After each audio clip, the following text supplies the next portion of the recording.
En el episodio de hoy vamos a hablar de animales con plumas.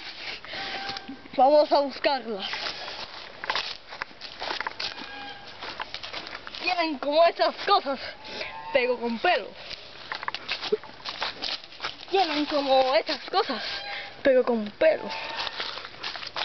Como esta también, pero con pelo. Avanza. Oh. ¡Mira esos casos!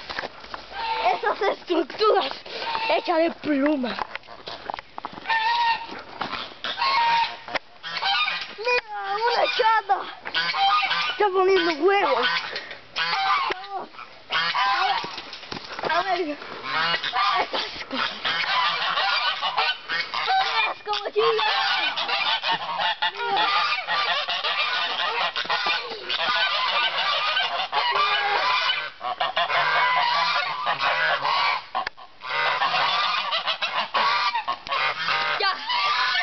Esos son los animales con plumas.